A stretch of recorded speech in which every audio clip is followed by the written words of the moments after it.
Hello guys, आशा कि आप लोग अच्छे होंगे। तो आज की इस वीडियो में मैं आपको नेक्स्ट का जो एप्लीकेशन फॉर्म है वो कैसे फिलअप करते हैं ये आपको बताने वाला हूँ। तो फर्स्ट आपको क्या करना होगा, क्रोमो या फिर फायरफॉक्स ब्राउज़र ओपन करनी होगी। उसके बाद क्या करनी होगी आपको, सर्च बार में आपको क्या करनी होगी, next.exam.in करके सर्च करनी है। उसके बाद आपको कुछ इस तरह का इंटरफेस देखने को मिलता है। अगर आपका इस तरह का इंटरफेस नहीं दिख रहा तो आपको क्या करना होगा, ये सारे सेक्शन में से आपको हाउ टू अप्लाई सेक्शन में जाना होगा। यहाँ पे आपको एक इंटरफेस दिखेगा जहाँ पे आपको ये दिखाई देगा, ऑनलाइन ऑनलाइन रजिस्ट्रेशन या फिर already registered, click here to login.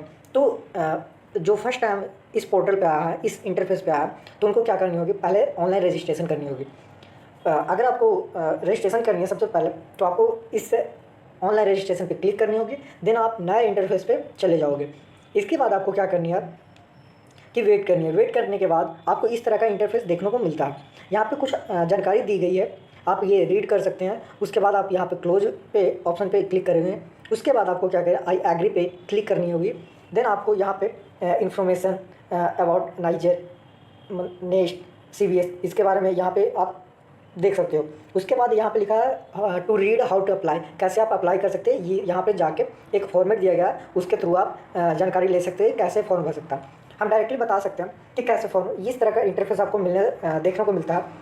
आपको फर्स्ट टाइम क्या करनी होगी कि आपका नाम यहाँ पे फिल करनी होगी। उसके बाद आपको ये पूछा गया है कि डेट ऑफ बर्थ, यानी डेट ऑफ बर्थ कितना है आपका, ये आपको दिया गया। उसके बाद क्या, रोल नंबर या रजिस्ट्रेशन नंबर, जो 10th का मार्कशीट का होता है, आपने दिया होगा एग्जाम, तो वहाँ पे एक रजिस्ट्रेशन नंबर होता है, एक रोल नंबर होता है। तो दोनों में से आप कोई भी एक नंबर फिल कर सकते हो। उसके बाद आप ये पूछा गया है कि 10th कब आपने पास किया है, तो आप यहाँ पे चूज़ कर सकते हो कि कब किया, डिपेंड करता है कि वो कब किया।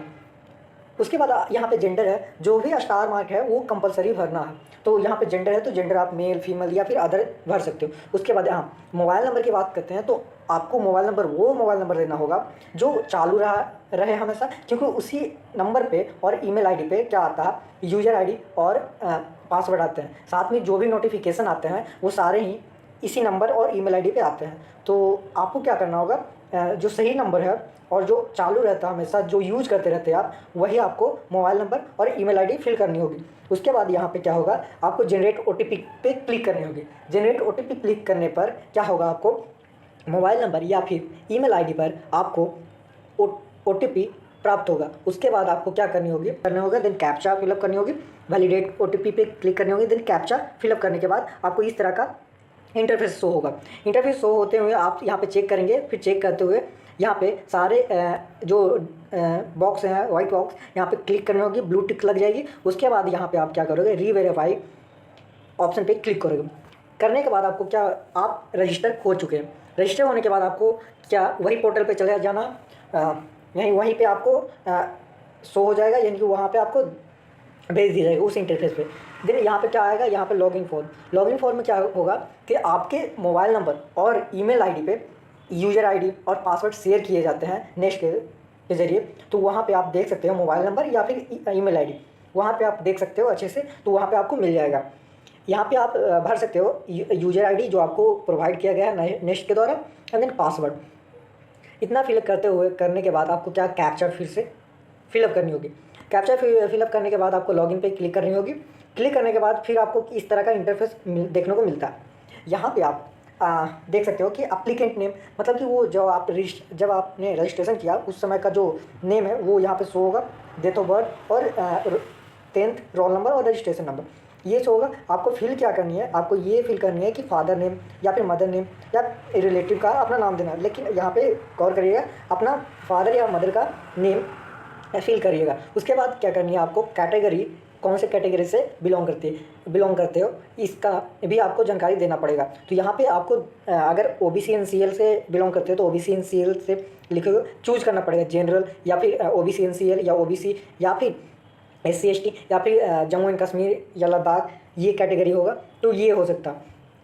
उसके बाद अगर आप 12वीं की परीक्षा जम्मू एंड कश्मीर में रह कर दिए हो या फिर अपीयर कर रहे हो तो आपको यहाँ पे यस पे क्लिक करना, अगर नहीं आप किए हो तो नो पे यहाँ पे क्लिक करनी है। उसके बाद क्या, पर्सन विद डिजेबिलिटी, तो यहाँ पे आप नो पे क्लिक करोगे। उसके बाद अगर डिजेबिलिटी है तो यस पे, अगर नहीं है तो नो पे। उसके बाद यहाँ पे गार्जियन का नाम लिखोगे, फिर रिलेशनशिप कैसा है। उसके बाद आप यहाँ पे एड्रेस फिल करोगे। एड्रेस यहाँ पे फिल करते हुए यहाँ पे साथ में गार्जियन का फ़ोन नंबर भी देना अनिवार्य है। उसके बाद आप यहाँ पे अपना स्टेट, यहाँ पे जो भी एड्रेस होता है वो भर फिलअप करोगे। फिलअप करने के बाद यहाँ पे सिटी यहाँ पे आपको फिलअप करनी होगी। फिलअप करने के बाद यहाँ पे चूज़ करनी होगी state, district, then mobile number भरनी होगी, pin code, confirm mobile number, confirm email ID.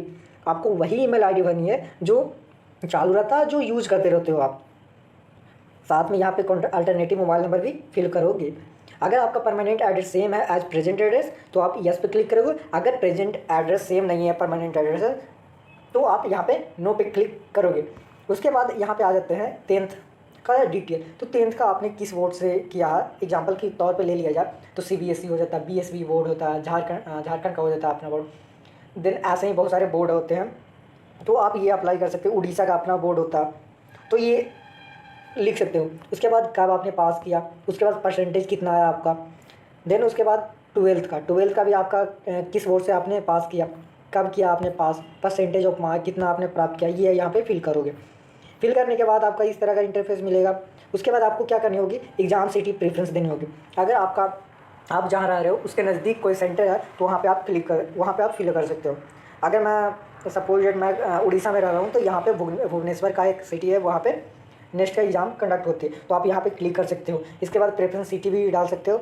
Then ऐसे ही करके चूज़ कर लीजिएगा क्या होने वाली है, कहाँ मैं जा सकता हूँ। उसके बाद यहाँ पे आता है क्या सबमिट करने के लिए, यहाँ पे आती है डॉक्यूमेंट डिटेल सबमिट करने के लिए। यहाँ पे आपका जो फ़ोटो होगा वो क्या होगा, JPG फॉर्मेट में होगा। साथ में अगर बात करते हैं पासपोर्ट साइज़ होना चाहिए।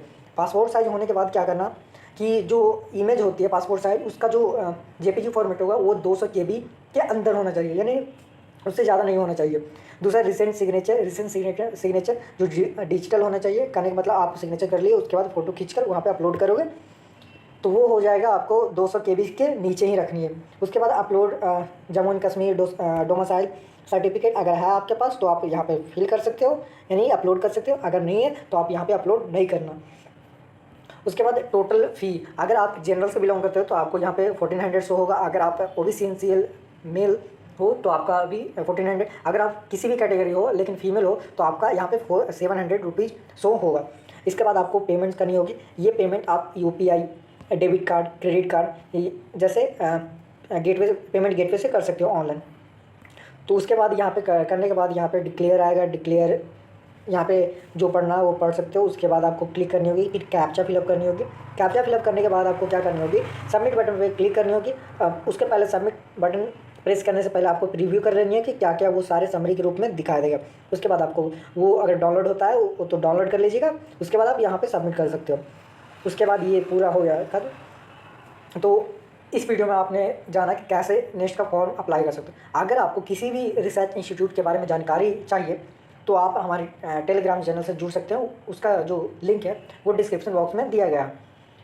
अगर किसी तरह के परेशानियों का सामना करना पड़ता है आपको तो आप हमसे टेलीग्राम चैनल पे कांटेक्ट कर सकते हो। और किसी तरह का भी नेक्स्ट या फिर नाइजर CBS या फिर IAT यानी आइजर एप्टीट्यूड टेस्ट या किसी तरह का रिसर्च इंस्टीट्यूट के बारे में जानकारी प्राप्त करनी है तो आप हमसे जुड़ सकते हो। और अपने दोस्तों को भी शेयर कर लीजिएगा इसके बारे में, क्योंकि कई लोगों को इसके बारे में पता ही नहीं होता है कि ये क्या होता है। और साथ में इसका बेनिफिट भी बहुत सारे होते हैं। तो इस वीडियो को यहीं पे अंत करते हैं। तो अगले वीडियो में मैं कुछ अलग लेके आने वाला हूँ नेक्स्ट से ही रिलेटेड। तो चलिए इस वीडियो को यहीं तक रखते हैं। सो धन्यवाद।